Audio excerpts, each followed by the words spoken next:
ನಮಸ್ಕಾರ. ಎಸ್ ನ್ಯೂಸ್ಗೆ ಸ್ವಾಗತ. ನಾನು ಎಸ್ ದೇವೇಂದ್ರಗೌಡ. ಇಂದಿನ ಮುಖ್ಯಾಂಶಗಳು. ಸಚಿವ ಸ್ಥಾನಕ್ಕಾಗಿ ಹರಕೆ, ಹಂಪನಗೌಡ ಬಾದರ್ಲಿ ಬೆಂಬಲಿಗರಿಂದ ಅಂಬಾಮಠಕ್ಕೆ ಪಾದಯಾತ್ರೆ.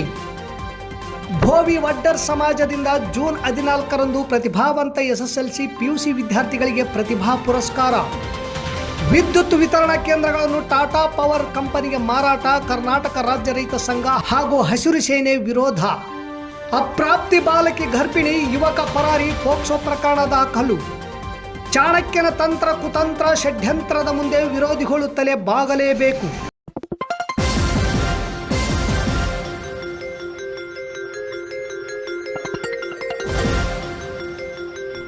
ಎಸ್ ನ್ಯೂಸ್, ಇದು ನಿಮ್ಮ ಧ್ವನಿ.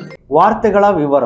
ಸಿಂಧನೂರು ಕ್ಷೇತ್ರದಲ್ಲಿ 5 ಬಾರಿ ಶಾಸಕರಾಗಿ ಗೆದ್ದು ಅಪಾರ ರಾಜಕೀಯ ಅನುಭವ ಹೊಂದಿರುವ ಹಂಪನಗೌಡ ಬಾದರ್ಲಿ ಅವರಿಗೆ ಈ ಬಾರಿ ಸಚಿವ ಸಂಪುಟದಲ್ಲಿ ಸ್ಥಾನ ದೊರೆಯಲಿ ಎಂದು ಅವರ ಬೆಂಬಲಿಗರು, ಕಾಂಗ್ರೆಸ್ ಮುಖಂಡರು, ಕಾರ್ಯಕರ್ತರು, ಅಭಿಮಾನಿಗಳು ಹಾಗೂ ಹಿತೈಷಿಗಳು ಇಂದು ನಗರದ ಕುಷ್ಟಗಿ ರಸ್ತೆಯ ಗಣೇಶ ದೇವಸ್ಥಾನದಲ್ಲಿ ಪೂಜೆ ಸಲ್ಲಿಸಿ 101 ತೆಂಗಿನಕಾಯಿ ಒಡೆಯುವ ಮೂಲಕ ಪ್ರಾರ್ಥಿಸಿ ಅಂಬಾಮಠದ ಅಂಬಾದೇವಿ ದೇವಸ್ಥಾನಕ್ಕೆ ಪಾದಯಾತ್ರೆ ನಡೆಸಿದರು. ಬೆಳಗ್ಗೆ 9:30ಕ್ಕೆ ಎಪಿಎಂಸಿಯ ಗಣೇಶ್ ಗುಡಿಯಿಂದ ಆರಂಭವಾದ ಪಾದಯಾತ್ರೆ ವಾದ್ಯ ಮೇಳಗಳೊಂದಿಗೆ ಮಹಾತ್ಮ ಗಾಂಧಿ ಸರ್ಕಲ್ ತಲುಪಿತು. ಮಹಾತ್ಮ ಗಾಂಧಿ ಸರ್ಕಲ್ನಲ್ಲಿ ಗಾಂಧಿ ಪ್ರತಿಮೆಗೆ ಕಾಂಗ್ರೆಸ್ ಮುಖಂಡರು ಹಾಗೂ ಕಾರ್ಯಕರ್ತರು ಹೂವಿನ ಮಾಲೆ ಹಾಕಿ ಗೌರವ ಸಲ್ಲಿಸಿ ತದನಂತರ ಪಾದಯಾತ್ರೆ Hosalli cross, Sripuram junction, Gorebal camp, Gorebal, ಬಂಗಾರಿ ಕ್ಯಾಂಪ್, ಲಕ್ಷ್ಮಿ ಕ್ಯಾಂಪ್, ರೌಡ್ಕುಂದ ಮೂಲಕ ಬಗಳಾಮುಖಿ ಸಿದ್ಧ ಪರ್ವತ ಅಂಬಾಮಠದ ಅಂಬಾದೇವಿ ದೇವಸ್ಥಾನವು ತಲುಪಿತು. ಅಂಬಾದೇವಿಗೆ ವಿಶೇಷ ಪೂಜೆ ಸಲ್ಲಿಸಿದರು. ನಂತರ 1001 ತೆಂಗಿನಕಾಯಿ ಹೊಡೆದು ಪ್ರಾರ್ಥಿಸಿದರು. ಈ ಪಾದಯಾತ್ರೆಯಲ್ಲಿ ಕಾರ್ಯಕರ್ತರು ಹಂಪನಗೌಡ ಬಾದರ್ಲಿಯವರ ಭಾವಚಿತ್ರವನ್ನು ಪ್ರದರ್ಶಿಸಿ ಸಚಿವ ಸ್ಥಾನ ನೀಡಲೇಬೇಕೆಂದು ಘೋಷಣೆಗಳನ್ನು ಕೂಗಿದರು. ಈ ಪಾದಯಾತ್ರೆಯಲ್ಲಿ ಕಾಂಗ್ರೆಸ್ನ ಮುಖಂಡರಾದ ಪಂಪನಗೌಡ ಬಾದರ್ಲಿ, ಬಾಬುಗೌಡ ಬಾದರ್ಲಿ, ಲಿಂಗಪ್ಪ ಧಡೇಸೂಗೂರ್, ಜಿಲ್ಲಾ ಪಂಚಾಯಿತಿ ಮಾಜಿ ಸದಸ್ಯ ಬಸವರಾಜ ಹಿರೇಗೌಡರ್, ನಗರಸಭೆ ಸದಸ್ಯ Shekharappa Ginivar, Y Anil Kumar, Shivanagouda Elekudligi, Kannari Mallanagouda, N Amaresh, Shivakumar Gunjalli, Thimmanna Sahukara, Kathali Durgappa, Sridevi Srinivas, Siddanagouda Virupapura, Moodalagiri camp Lakshmanarao, Ashok Umluti, Y Narendranath, Lingaraj Hanchinal, RC Patil, Kaji Mallik, Venkob Sanjin, Amaresh Atti, Haroon jagirdar ಸೇರಿದಂತೆ ಕಾಂಗ್ರೆಸ್ನ ಹಲವು ಮುಖಂಡರು, ಬೆಂಬಲಿಗರು, ಕಾರ್ಯಕರ್ತರು, ಅಭಿಮಾನಿಗಳು ಹಾಗೂ ಹಿತೈಷಿಗಳು ಇದ್ದರು. ಇತ್ತ ಪಾದಯಾತ್ರೆ ಅತ್ತ ನೂತನವಾಗಿ ಕರ್ನಾಟಕದಿಂದ ರಾಜ್ಯಸಭೆಗೆ ಆಯ್ಕೆಯಾದ AICC ರಾಷ್ಟ್ರೀಯ ಅಧ್ಯಕ್ಷ ಮಲ್ಲಿಕಾರ್ಜುನ್ ಖರ್ಗೆ ಅವರನ್ನು ಶಾಸಕರು ಭೇಟಿ ಮಾಡಿ ಶುಭ ಹಾರೈಸಿ ತಮ್ಮ ಸಚಿವ ಸ್ಥಾನದ ಕುರಿತು ಆ ಸಂದರ್ಭದಲ್ಲಿ ಪ್ರಸ್ತಾಪಿರುವ ಸಾಧ್ಯತೆಯೂ ಇದೆ. 2025-26ನೇ ಸಾಲಿನಲ್ಲಿ SLC ಹಾಗೂ ದ್ವಿತೀಯ PUCಯಲ್ಲಿ 90% ಅಂಕಗಳನ್ನು ಗಳಿಸಿದ ಸಮುದಾಯದ ವಿದ್ಯಾರ್ಥಿಗಳಿಗೆ ಕರ್ನಾಟಕ ಭೋವಿ ವಡ್ಡರ್ ಸಮಾಜ ತಾಲೂಕಾ ಘಟಕ ಪ್ರತಿಭಾ ಪುರಸ್ಕಾರ ಹಾಗೂ ಸಮಾಜದ ನಿವೃತ್ತ ಸರ್ಕಾರಿ ಅಧಿಕಾರಿಗಳಿಗೆ ಸನ್ಮಾನ ಸಮಾರಂಭವನ್ನು ಜೂನ್ 14ರಂದು ನಗರದ ಕುಷ್ಟಗಿ ರಸ್ತೆಯ ಮಾರ್ಗದ ಸರ್ಕ್ಯೂಟ್ ಹೌಸ್ನ ಸಭಾಂಗಣದಲ್ಲಿ ಬೆಳಗ್ಗೆ 11 ಗಂಟೆಗೆ ಹಮ್ಮಿಕೊಳ್ಳಲಾಗಿದೆ ಎಂದು ಸಮಾಜದ ಮುಖಂಡ ವೀರೇಶ್ ಸಿದ್ರಾಂಪುರ್ ತಿಳಿಸಿದರು. ಇಂದು ನಗರದ ಪತ್ರಿಕಾ ಭವನದಲ್ಲಿ ಸುದ್ದಿಗೋಷ್ಠಿ ನಡೆಸಿ ಮಾತನಾಡಿದರು. ಸಮುದಾಯದ ಪ್ರತಿಭಾವಂತ ಮಕ್ಕಳಿಗೆ ಪ್ರೋತ್ಸಾಹ, ಆತ್ಮವಿಶ್ವಾಸವನ್ನು ಮೂಡಿಸುವ ಹಿನ್ನೆಲೆಯಲ್ಲಿ ಪ್ರತಿಭಾ ಪುರಸ್ಕಾರದ ಸಮಾರಂಭವನ್ನು ಹಮ್ಮಿಕೊಳ್ಳಲಾಗಿದೆ. ಸಮಾಜದ ನಿವೃತ್ತ ಅಧಿಕಾರಿಗಳಾದ T ಅಂಬಣ್ಣ ಹಾಗೂ ಹನುಮಂತಪ್ಪ ಉಮ್ಲುಟಿ ಅವರನ್ನು ಗೌರವಿಸಿ ಸನ್ಮಾನಿಸಲಾಗುವುದು. ಸಮಾಜದ ಜಿಲ್ಲಾ ಘಟಕದ ಅಧ್ಯಕ್ಷರಾದ ನಾರಾಯಣಸ್ವಾಮಿ, ಮಹಿಳಾ ಘಟಕದ ಅಧ್ಯಕ್ಷೆ ಶಶಿಕಲಾ ಭೀಮರಾಯ್ ಸೇರಿದಂತೆ ತಾಲೂಕು ಹಾಗೂ ಜಿಲ್ಲಾ ಘಟಕದ ಎಲ್ಲ ಪದಾಧಿಕಾರಿಗಳು ಕೂಡ ಭಾಗವಹಿಸಲಿದ್ದಾರೆ. ಹೀಗಾಗಿ ಸಮುದಾಯದ ಬಾಂಧವರು ಹೆಚ್ಚಿನ ಸಂಖ್ಯೆಯಲ್ಲಿ ಆಗಮಿಸಿ ಈ ಕಾರ್ಯಕ್ರಮವನ್ನು ಯಶಸ್ವಿಗೊಳಿಸಬೇಕೆಂದು ಮನವಿ ಮಾಡಿದರು.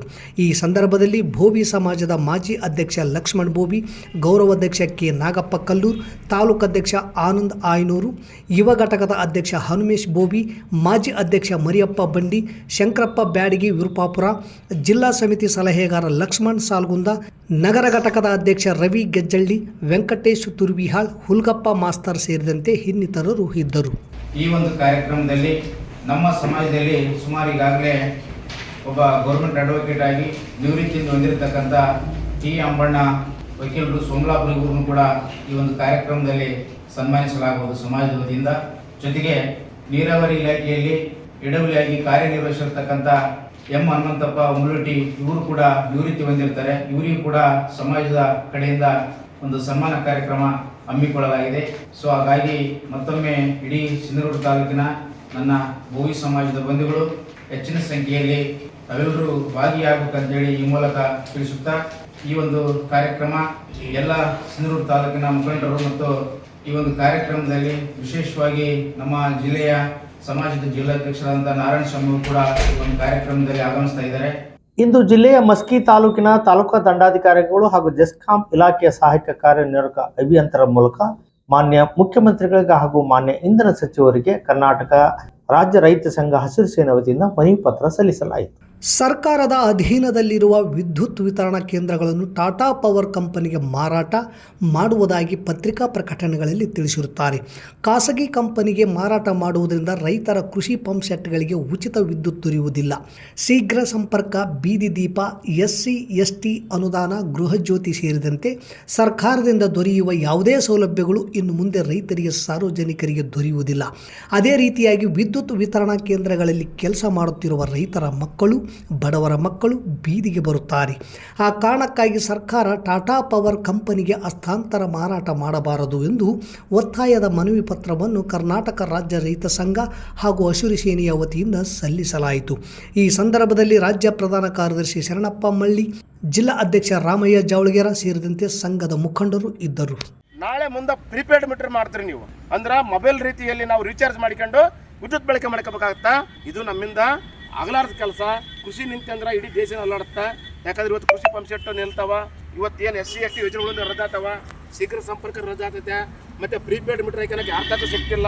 ಇವತ್ತು ನಮ್ಮ ಇಲಾಖೆಯಲ್ಲಿ ಕೆಲಸ ಮಾಡ್ತಕ್ಕಂಥ ಲಕ್ಷಾಂತರ ಜನ ಅಂದ್ರೆ ಸಾವಿರಾರು ಜನ ಭಾಳ ಲಕ್ಷಾಂತರ ಬೇಡ ಆಕ್ಚುಲಿ ಇವತ್ತು ಲೈನ್ ಮ್ಯಾನು, AWE, MD ಎಲ್ಲರೂ ಬಂತಂದ್ರೆ ಇವತ್ತು ಲಕ್ಷಾಂತರ ಜನ ಅಂತಾರೆ. ನನ್ನ ಪ್ರಕಾರ ಲಕ್ಷಾಂತರ ಜನ ಇವತ್ತು ನೌಕರಿ ಮಾಡೋಂಥ ನಮ್ಮ ರೈತರ ಮಕ್ಕಳು ಮತ್ತು ಇವತ್ತು ಬಡವ್ರ ಮಕ್ಕಳು ಬೀದಿಗೆ ಬರ್ತಾರೆ. ಯಾಕಂದ್ರೆ ಆ ಕಾರಣಕ್ಕಾಗಿ ಈ ಏನು ಇವತ್ತು ನೀವೇನು ನಿರ್ಧಾರ ಮಾಡಿದ್ದೀರಿ, ಈ ನಿರ್ಧಾರ ನಿಲ್ಲಿಸಿರ್ಬೇಕು.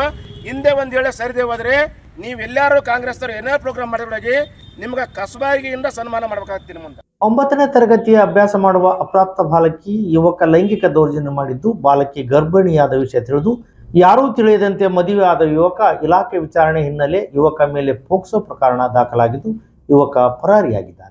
ಸಿರುಗುಪ್ಪ ತಾಲೂಕಿನ ಇಬ್ರಾಂಪುರ ಗ್ರಾಮದ ತಾಯಣ್ಣ ತಮ್ಮ ಮಗಳನ್ನು ತಾಲೂಕಿನ ಸಿದ್ರಾಂಪುರ ಗ್ರಾಮದ ಅಜ್ಜನ ಮನೆಯಲ್ಲಿ ಶಾಲೆ ಕಲಿಯಲು ಬಿಟ್ಟಿದ್ದರು. ಅಜ್ಜ ಅಜ್ಜಿಯ ಆಶ್ರಯದಲ್ಲಿ ಗ್ರಾಮದ ಸರ್ಕಾರಿ ಪ್ರಾಥಮಿಕ ಶಾಲೆಯಲ್ಲಿ 9ನೇ ತರಗತಿ ಅಭ್ಯಾಸ ಮಾಡುತ್ತಿದ್ದಳು.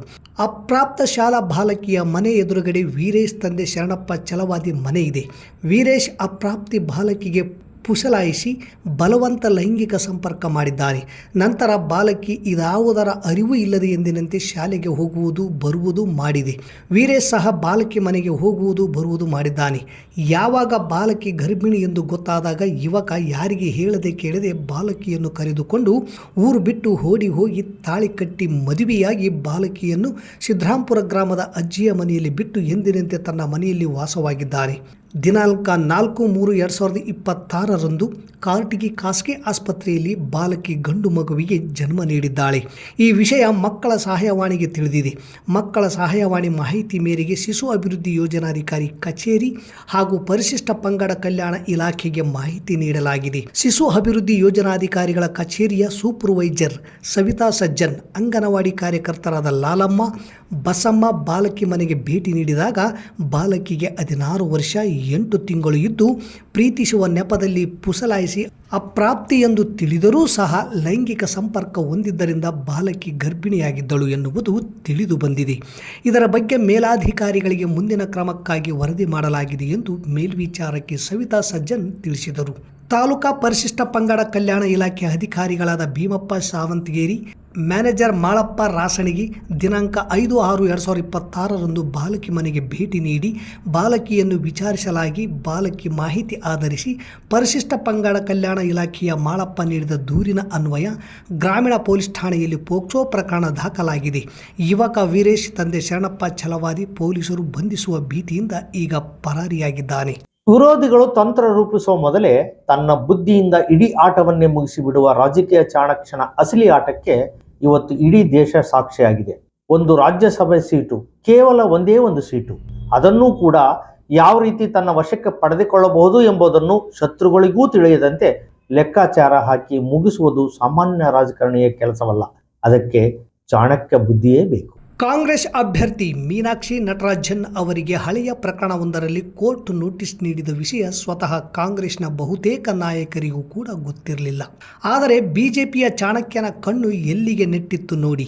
ಎದುರಾಳಿಯ ಸಣ್ಣ ತಪ್ಪು ಅಥವಾ ಹಿನ್ನೆಲೆಯನ್ನು ಹುಡುಕಿ ಸರಿಯಾದ ಸಮಯಕ್ಕೆ ಅದನ್ನೇ ಬ್ರಹ್ಮಾಸ್ತ್ರವಾಗಿ ಬಳಸುವುದು ಚಾಣಕ್ಯನ ತಂತ್ರಗಾರಿಕೆ. ಯಾವುದೇ ಅಬ್ಬರವಿಲ್ಲ, ಗದ್ದಲವಿಲ್ಲ, ಸದ್ದಿಲ್ಲದೆ ಒಂದು ರಾಜ್ಯಸಭೆ ಸೀಟು ಬಿಜೆಪಿ ಪಾಲಾಗುವ ಹಾದಿ ಸುಗಮವಾಯಿತು. ವಿರೋಧಿಗಳು ಇನ್ನು ಏನೂ ಮಾಡಬೇಕು, ಹೇಗೆ ಪ್ರತಿಭಟಿಸಬೇಕು ಎಂದು ಯೋಚನೆ ಮಾಡುವ ಮೊದಲೇ ಚಾಣಕ್ಯ ತನ್ನ ಕೆಲಸ ಮುಗಿಸಿ ವಿಜಯದನೆಗೆ ಬೀರಿರುತ್ತಾನೆ.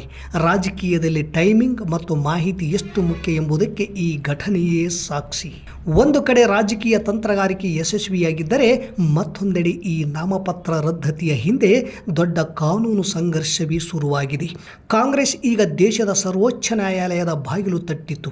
ಅರ್ಜಿಯನ್ನು ಸುಪ್ರೀಂ ಕೋರ್ಟ್ ಇಂದು ಜೂನ್ 12, 2026 ವಜಾಗೊಳಿಸಿದೆ. ಒಬ್ಬ ಅಭ್ಯರ್ಥಿಗಾಗಿ ನಿಯಮ ಬದಲಿಸಲು ಸಾಧ್ಯವಿಲ್ಲ ಎಂದು ಹೇಳಿರುವ ನ್ಯಾಯಾಲಯ ಚುನಾವಣಾ ಪ್ರಕ್ರಿಯೆ ಚಾಲ್ತಿಯಲ್ಲಿರುವಾಗ ಮಧ್ಯಪ್ರವೇಶಿಸಲು ಸ್ಪಷ್ಟವಾಗಿ ನಿರಾಕರಿಸಿದೆ. ಅಭ್ಯರ್ಥಿಗೆ ಕಾನೂನಿನಡಿ ಇರುವ ಏಕೈಕ ಆಯ್ಕೆ ಎಂದರೆ ಚುನಾವಣೆ ಮುಗಿದ ಬಳಿಕ ಚುನಾವಣಾ ಟ್ರಿಬ್ಯುನಲ್ ಅಥವಾ ಹೈಕೋರ್ಟ್ ಮೆಟ್ಟಿಲೇರುವುದು ಎಂದು ಸ್ಪಷ್ಟಪಡಿಸಿದೆ. ಈಗ ಬಹುತೇಕ ಏಕಪಕ್ಷೀಯ ಅವಿರೋಧ ಆಯ್ಕೆ ಆಗುವ ಸಾಧ್ಯತೆ ದಟ್ಟವಾಗಿದೆ.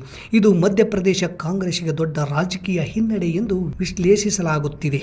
ಇಲ್ಲಿಗೆ ವಾರ್ತಾ ಪ್ರಸಾರ ಮುಕ್ತಾಯವಾಯಿತು. ನಿರಂತರ ಸುದ್ದಿಗಾಗಿ ವೀಕ್ಷಿಸಿ ಎಸ್ ನ್ಯೂಸ್. ಇದು ನಿಮ್ಮ ಧ್ವನಿ. ನಮಸ್ಕಾರ.